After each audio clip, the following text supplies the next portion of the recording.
tonight on First at 9 this Monday, the 12th of May 2025. Vesak Festival. Buddhists in Sri Lanka and around the world celebrate Vesak today, commemorating the birth, enlightenment and passing away of Lord Buddha. Numerous dansas and Vesak pandals set up to mark the most sacred Buddhist festival. TV Derana commences its 24-hour-long dansa, the largest in Sri Lanka for the second consecutive year. Shared authority. SJB MP Dayasiri Jaysekara proposes all opposition parties to establish non-partisan councils in local authorities where the NPP doesn't have a majority. Tragic revelation. Investigations into the Kothmale bus accident reveal the cause of the accident was the large number of passengers on board and not a mechanical fault in the bus. Workers' remittances. Sri Lanka received $646.1 million through worker remittances in April 2025. Cinec Campus Open Day. May masa 3 වෙනි දින උදෑසන 9 සිට Cinec Campus පරිශ්‍රයේදී. From Derana, this is Derana First at 9. Live from Studio 24 in Colombo. Good evening and welcome to Derana First at 9, Sri Lanka's most trusted news source. I'm Tatya Aranayaka joining you live with the latest in Sri Lanka and around the world. In your top story, Buddhists in Sri Lanka and across the globe celebrate the festival of Vesak full moon Poya today, commemorating the birth, enlightenment and passing away of Lord Buddha. Meanwhile, Sri Lanka's state Vesak festival was held this morning in Nuwara. In his Vesak Day message, President Andra Dissanayake emphasized that all citizens must strive to build a prosperous nation rooted in selflessness, equality and social justice. The most sacred day for Buddhists across the globe marks the birth, enlightenment and the passing away of Lord Buddha. During Vesak, Buddhist devotees engage in religious observances, partake in chanting of Pirit and meditation reflecting on the Buddha's teachings. In view of the sacred observances, Nuwara, the host city of this year's state Vesak festival, has been beautifully adorned in Vesak splendor. Meanwhile, all arrangements have been made for the display of many spectacular pandals and lanterns in many areas including Colombo city tonight. Over 20 pandals will be displayed in Colombo alone. Meanwhile, the Buddha Rashmi Vesak zone centered around the Hunupitiya Gangarame temple was inaugurated this afternoon under the patronage of President Andra Dissanayake.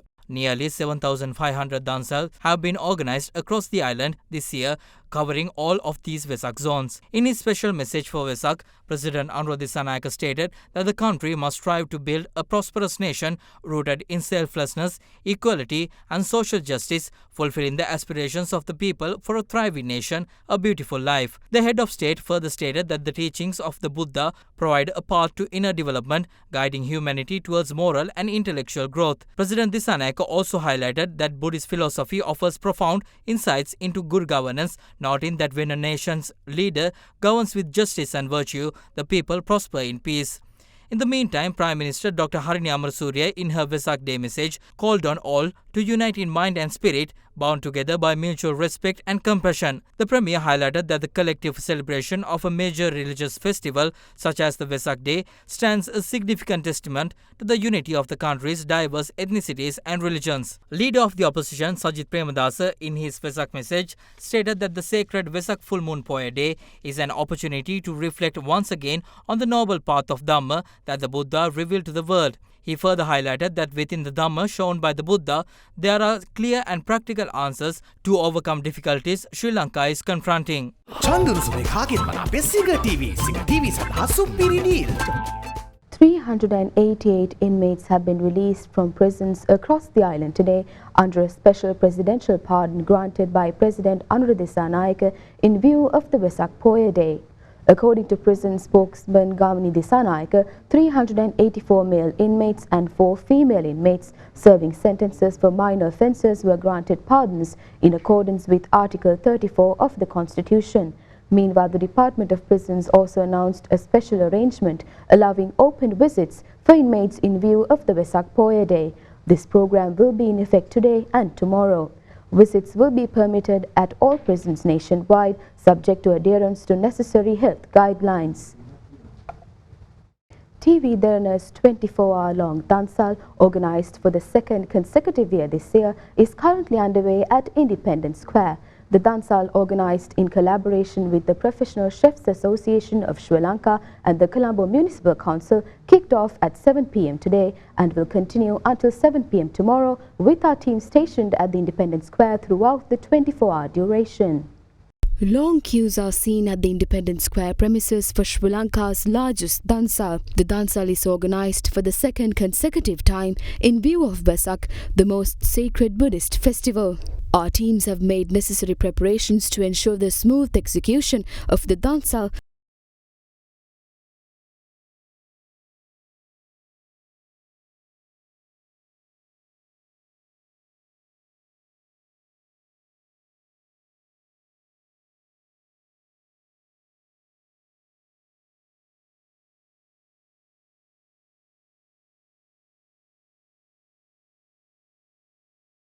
Derana's 24-hour-long Dansal commenced at 7 p.m. today.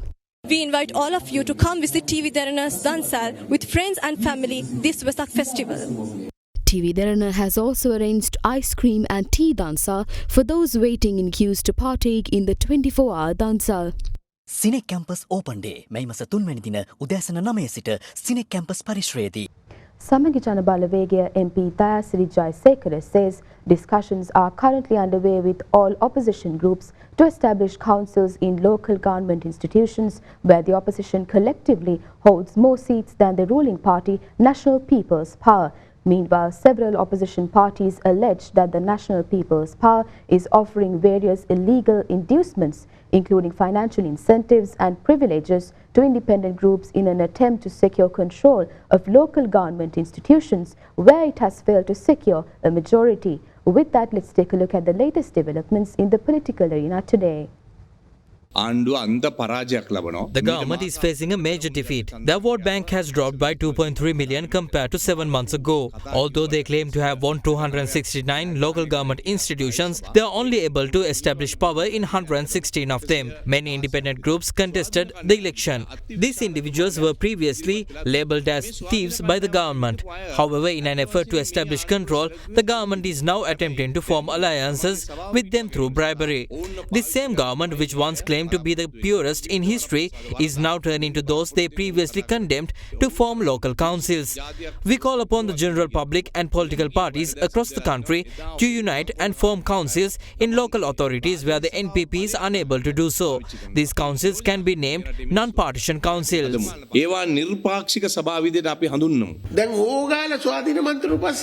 Now they are seeking the support of independent candidates. Are these individuals no longer considered thieves? Some of these independent candidates were denied nominations from major parties due to allegations of fraud and corruption. Yet the General Secretary of the JVP, Tilvin Silva, has stated they are willing to align with them.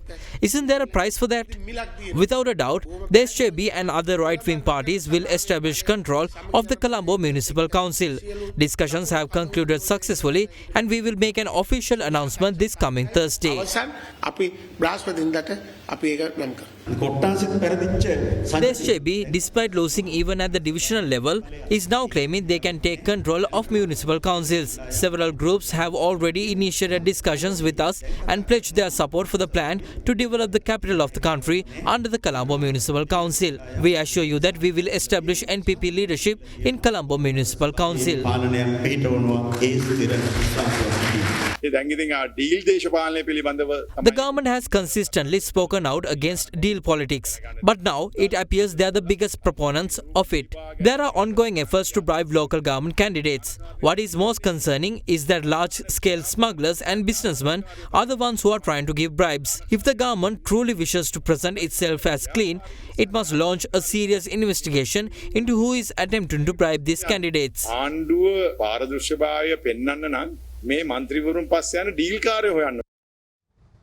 Approximately 40 individuals who were left injured in yesterday's shocking bus accident in Garandiala area in Kotmale are receiving treatment in hospital. Meanwhile, the remains of several passengers who unfortunately passed away have been handed over to relatives. In the meantime, preliminary investigations revealed that the cause of the accident was the large number of passengers on board and not a mechanical fault in the bus. A Sri Lanka Transport Board bus travelling from Kathorgama to Kurunegala via Nuwara veered off the road and toppled down a 100-foot precipice near the Garandiala area, Kodmale, on the Nuwara Gampula main road early yesterday, claiming at least 22 lives. The rescued passengers were immediately admitted to the Kodmale Divisional Hospital, Nuwara District General Hospital, Gampala Teaching Hospital and Nawalpitiya Base Hospital. It was reported today that all patients receiving treatment at Kodmale Divisional Hospital have been discharged. Meanwhile, 5 individuals are currently receiving treatment at Nawalpitiya Base Hospital, while 22 individuals are being treated at Gampala Teaching Hospital. 15 passengers are receiving treatment at Nuwara District General Hospital and 2 of them are reportedly in critical condition. Several patients in critical condition are reportedly being treated at Peradeniya Teaching Hospital and Kandy National Hospital. Meanwhile, Prime Minister Dr. Harini Amarasuriya and Minister of Transport and Highways Bimal Ratnayaka visited Gampala Teaching Hospital last night and inquired about the well-being of the patients receiving treatment for injuries sustained in the bus accident. According to hospital sources, several bodies of the 22 deceased passengers have been handed over to their relatives, while some bodies remain unclaimed in hospitals. In the meantime, the bus driver also lost his life and his remains have been handed over to his relatives.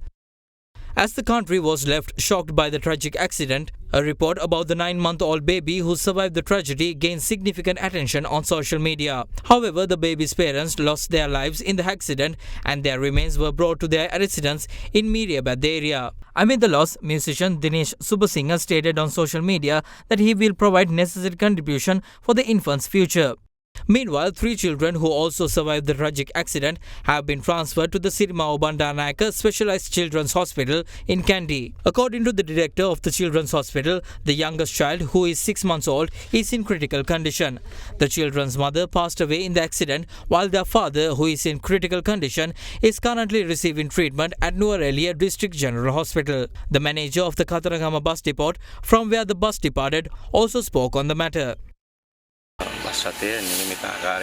The bus was suitable prepared for the journey. We test the buses for long distance service before they depart. Therefore, we arranged an experienced driver for this trip.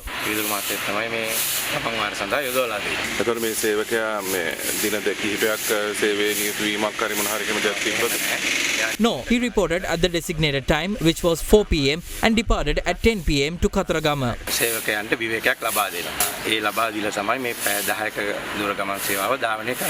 Meanwhile, the toppled bus is currently in custody of the Kodmale police station. The preliminary investigation conducted by Nuwara District Chief Motor Vehicle Inspector Jalia Bandara has confirmed that there was no defect in the bus. He also speculates that the fact that the number of passengers exceeded the limit may have been a contributing factor to the accident. Speaking to Derana, the Nuwara District Chief Motor Vehicle Inspector also stated that a full report regarding the bus will be submitted in the future through a special committee.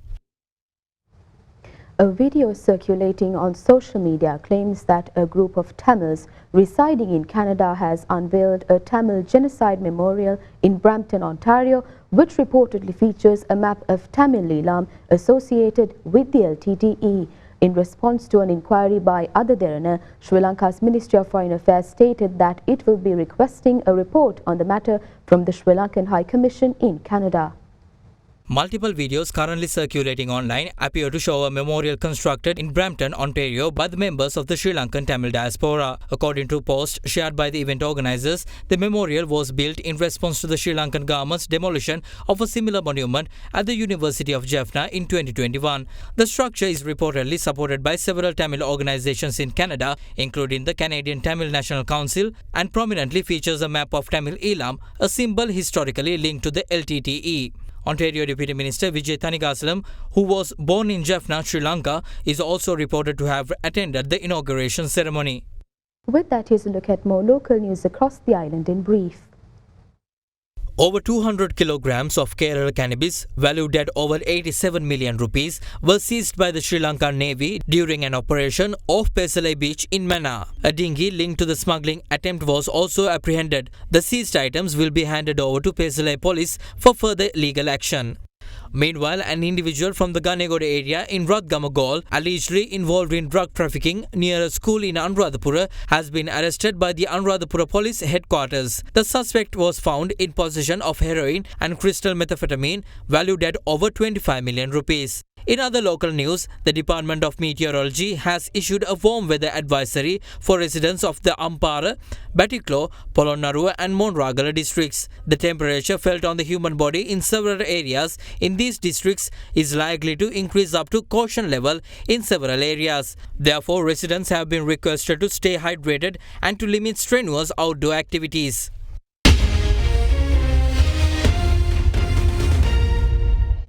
Welcome back.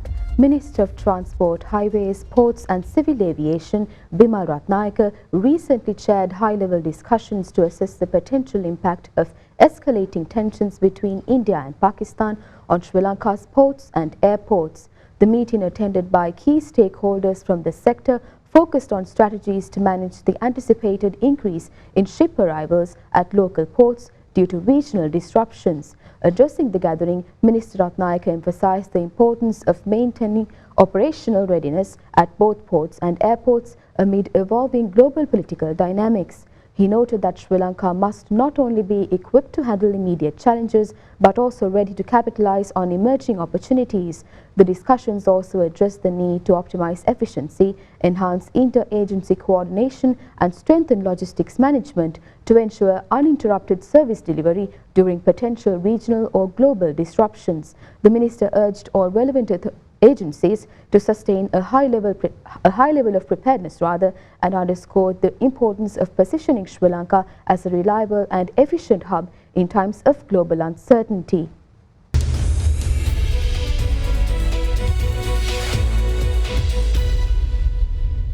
Now in your business news, Sri Lanka received $646.1 million from migrant workers' remittances in April 2025, marking a significant improvement from the corresponding month last year. The cumulative inflow of workers' remittances from January to April 2025 reached $2.46 billion, highlighting notable growth during the period. However, official data shows that remittance inflows in April 2025 totaled $646.1 million, slightly lower than the $693.3 million recorded in March. As environmental and social threats escalate at an unprecedented pace, the central bank warns that the island nation faces a stark reality as it is among the most climate vulnerable countries in the world, yet remains one of the least prepared. With an economy closely tied to fragile natural ecosystems and marked by significant social disparities, the Central Bank of Sri Lanka states that the nation's financial institutions are dangerously exposed to cascading risks. The CBSL further emphasizes that without a fundamental shift in how these threats are assessed, managed and integrated into financial decision-making, Sri Lanka risks descending further into crisis. According to the Central Bank of Sri Lanka Sustainable Finance Roadmap 2.0, social risks such as high level of poverty and inequality also impact the economy and are often difficult to quantify. These risks hinder efforts to attract critical investments in sustainable initiatives such as climate-smart agriculture, coastal protection and conservation. The Central Bank of Sri Lanka has noted that a major challenge is the limited understanding and integration of environmental and climate-related risks into financial decision-making. Although some regional climate risk studies have been conducted, Sri Lanka still lacks consistent national data, robust models and the local expertise required for effective climate risk assessment. CBSL also emphasized a gap in the capacity of financial institutions and regulators to analyze climate risk and conduct stress tests incorporating climate scenarios. Strengthening this capacity is essential. Developing a national climate risk analysis framework for the financial sector would help guide regulatory responses and support financial institutions in managing environmental and social risk. Finally, CBSL recommended that Sri Lankan regulators and financial institutions engage with global initiatives such as the Network for Greening and Financial System to learn from international best practices in nature-related risk assessment.